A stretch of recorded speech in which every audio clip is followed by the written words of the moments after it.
not prepared! Welcome to another Top 5 with Kris 05, guys. Today we're gonna look at the best performing decks before the new mini set arrives, which would be on the 1st of June. We still have a few more days to be climbing ranks, so in this video I will go over the best performing classes, as well as all of the working archetypes for each individual class too, so stick around to the end. If you enjoy what I'm doing, a like and subscribe would really help. And also, don't forget you can hire me for some Hearthstone coaching. Prices start for lower than 20 bucks per hour. Now let's check out the decks.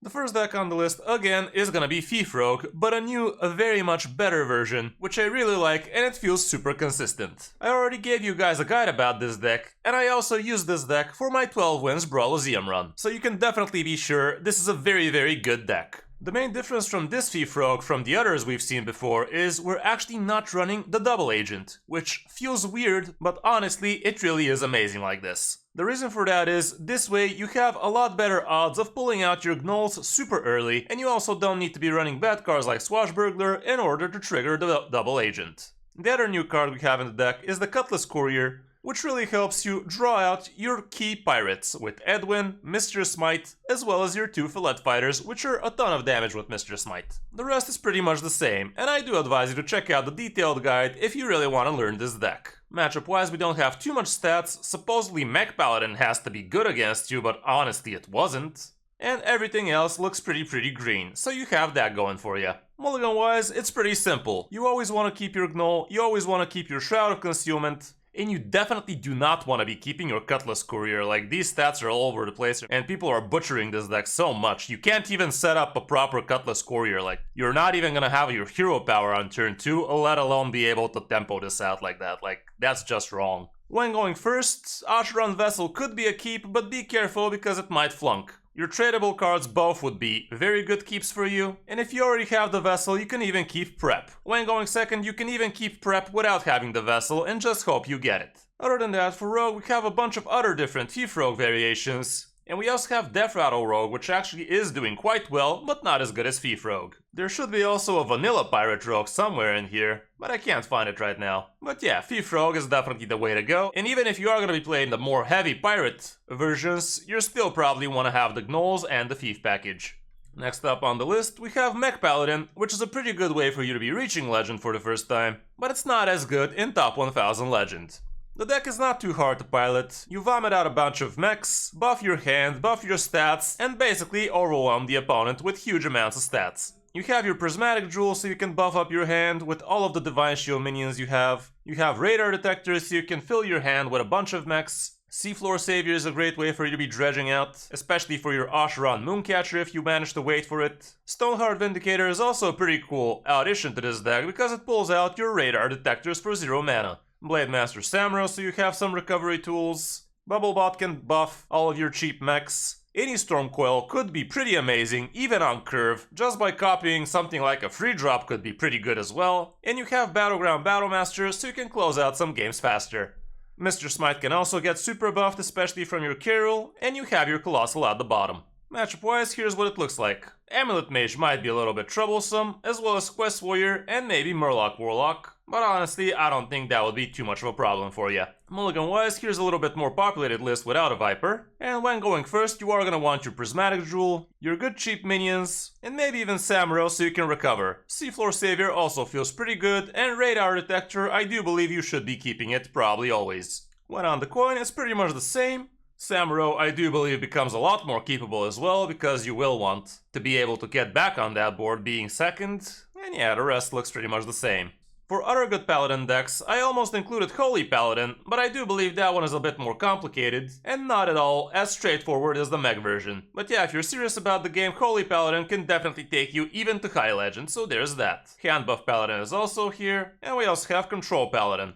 On the number 3 spot, we have Beast Hunter, and again, this is a list I made a guide about, so I'm not gonna be going into too much detail here. This is the Vandar variant, which is pretty high rolly, but it does have the stats to back it up being the better version for now. Even though I think in top 1000, the non-Vandar version is actually better, but yeah, this one is still a pretty solid choice. Matchup wise, Mech Paladins might be a little bit too fast for you, but the rest looks pretty decent. Mulligan wise, you want your Vandar Stormspike always pretty much. Dumbledore Bridge makes a lot of sense, and your Harpoon Gun as well. Depending on the opponent, you might keep a specific secret too. On the coin, basically the same. No idea why King Crush is this high on the list, but yeah, basically Vandar, Harpoon Gun, and your Dumbledore Bridge are your best keeps. Tracking also makes sense because you really want to find that Vandar. For other good hunter lists, like I said, we have another Beast variant, with Ambassador Phelan and the good 4-drop minions. There's also a Face Hunter list that's doing mighty fine, and the rest is just iterations.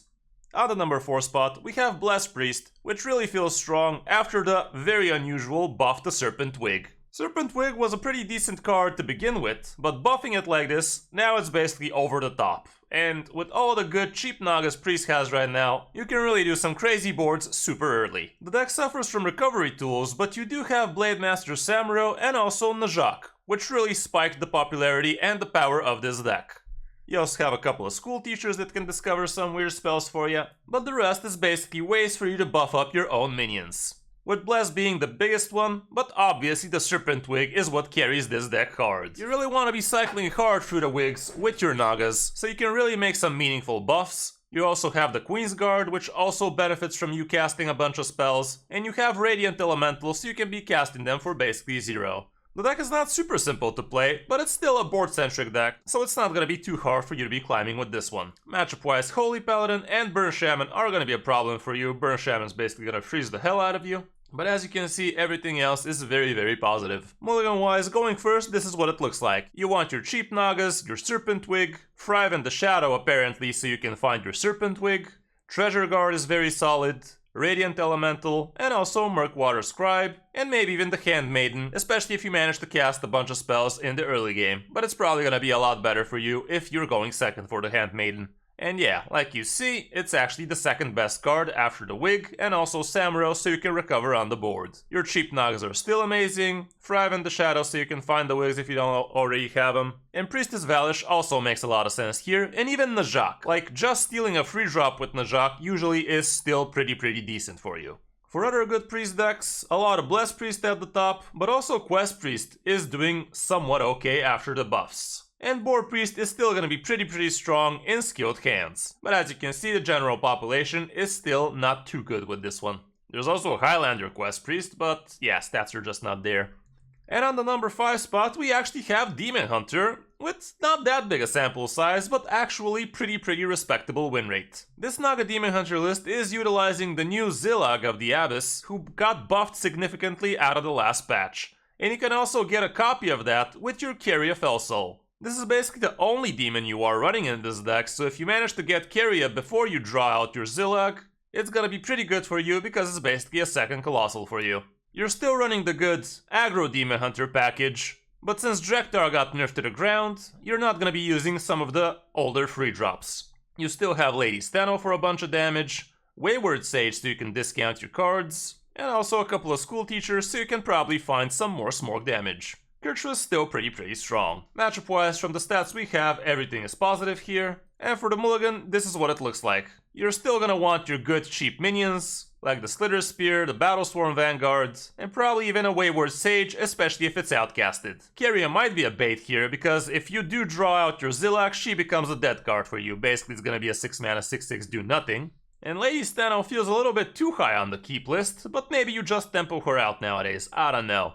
You also have the Sigil in here, and you have Multi-Strike at the bottom, even though in some matchups I would assume it's not that bad a keep, even at 2 mana. For other good Demon Hunter lists, we also have Fell Demon Hunter doing quite alright, but with a very small sample size. And the rest is iterations of Naga Demon Hunter right now, and Death Rattle Demon Hunter is sub 50%. That's it for the 5 decks, now let's check out the classes we haven't mentioned. Starting off with Druid, where we have Ram Druid at the top, but there's also a Beast Druid deck that actually is working quite fine. Celestial Druid is also positive, and if you are skilled in Hearthstone, you can probably make this a lot better stats. And we even have Big Druid with 50% win rate, but it's just not as special as it used to be. For Mage, we have Mech Mage at the top right now, but also Naga Mage is still pretty strong, and the better you are as a player, the better the results will be. Amulet Mage is also above 50%. And that's about it for Mage. For Shaman, Burn Shaman is actually doing very good right now, and I almost included it into this top 5. But you will need to have a little bit more skill to pull this one off right now. We also have Control Shaman being somewhat viable, and that's about it for Shaman right now. And we still have Warrior with Control Warrior and Charge Warrior at the top, and also Quest Warrior is doing pretty fine too. So you definitely have plenty to pick from for Warrior. That's gonna be it for this top 5, guys. Hope this helps you figure out what you want to be playing in the last few days of this season, and also in the last few days of this meta. Don't forget you can also hire me for some Hearthstone coaching. Thanks for watching, I'm Kris05, and I'll see you in my next video, or stream.